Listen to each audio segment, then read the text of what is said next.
اور آج ہم فقیروں کو، غریبوں کو ان کے نام کی مرغی کھلائیں تو مرغا کھانے والوں کو پیٹ میں درد ہو جاتا ہے، ہوتا نہیں ہوتا ہے؟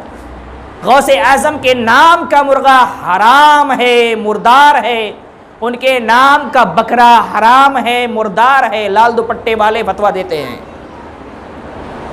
آپ نے سنا ہوگا، جیسے 11ویں شریف آئے گی اس پہ بیان چالو ہو جائے گا کہ غوث اعظم کے نام کا مرغا ہو، بکرا ہو، جو بھی ہو، سب حرام ہے، مردار ہے۔ کیوں حرام ہے بھائی؟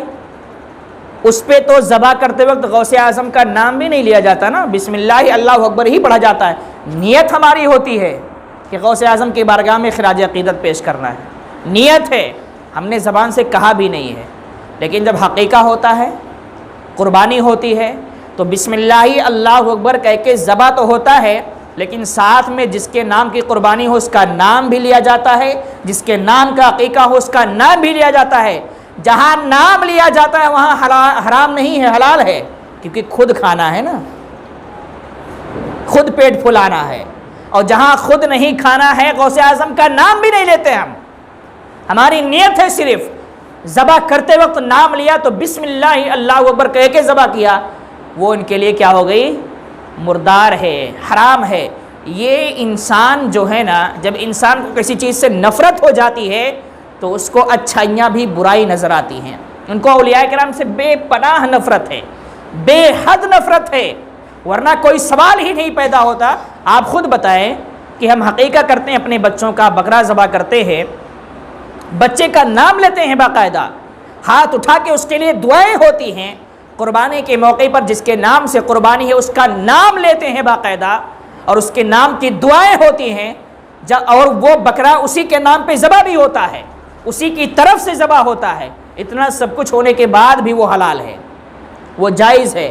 اور 11ویں میں مرغا ذبح کر دیا غوث اعظم کے ایصال ثواب کے لیے، ان کی بارگاہ میں نذرانہ پیش کرنے کے لیے، وہاں ہم نے غوث اعظم کا نام بھی نہیں لیا، غوث اعظم کی طرف سے منسوب بھی نہیں کیا، صرف کیا کہا؟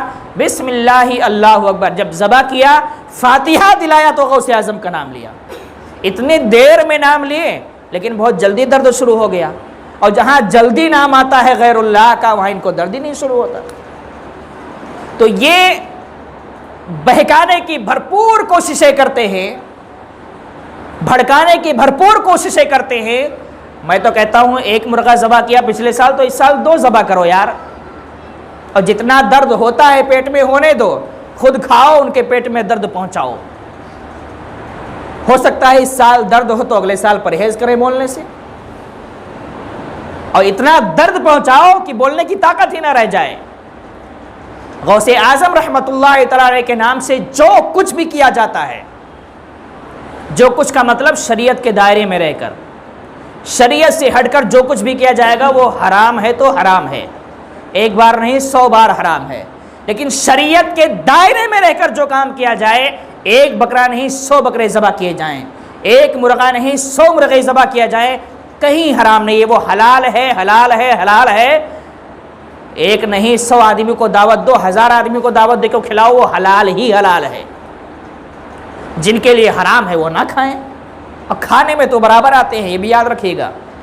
صرف فتویٰ سنتے ہیں کہ حرام ہے، کھانے میں دبا دبا کے لیگ پیس چلتی ہے ان کے گھروں میں، بریانی، پلاؤ، سب سے آگے بیٹھ کے کھائیں گے، وہ حلال ہے۔ لیکن جب بات آئے گی غوث اعظم کے نام کا بکرا تو وہ حرام ہو جائے گا۔ تو یہ ناانصافی۔ ایسے ہی شب برات کا حلوہ اگر ان کو مل جائے تو آپ کے گھر میں 10 کلو بنا ہو تو وہ کم پڑ جائے کھانے میں تو وہ حلال ہے، لیکن شب برات کا حلوہ آپ بنا لیں گے تو حرام ہے۔ بولنے کے لیے حرام ہے اور کھانے کے لیے حلال ہے۔ یہ دوگلا پن جو ہوتا ہے نا، 2 منہ والا سانپ بننا، ادھر بھی ڈسو اور ادھر بھی ڈسو، یہ بڑے خطرناک ہوتے ہیں۔ تو ایسے ہی لوگوں سے ہمیں بچنا چاہیے۔ ہمارا جو عقیدہ ہے، شریعت سے ہٹ کر کوئی کام نہ ہو، بس شریعت کے دائرے میں رہ کر جو کچھ بھی ہم کریں گے ہمارے لیے جائز ہے۔ غوث اعظم کا نام کا بکرا ہو، ان کے نام کا مرغا ہو، ہم جو ذبح کرتے ہیں ان کے نام، ان کے بارگاہ میں خراج عقیدت پیش کرتے ہیں ایصال ثواب کی نیت سے، وہ سب جائز ہے، کسی اعتبار سے حرام نہیں ہے۔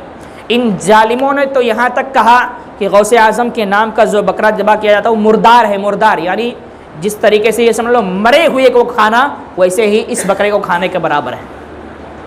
ان کو اس بکرے کو اور اس مرغے کو انہوں نے کس سے تشبیہ دی؟ مردار کے برابر ٹھہرا دیا۔ بہرحال یہ ان کا عقیدہ ہے۔ غوث اعظم ہمارے ہیں اور ہم ان کے ہیں، تو ہماری ذمہ داری ہے ان کے نام کی محفلیں سجانا، ان کے نام پر ایصال ثواب کرنا، ان کی بارگاہ میں خراج عقیدت پیش کرنا۔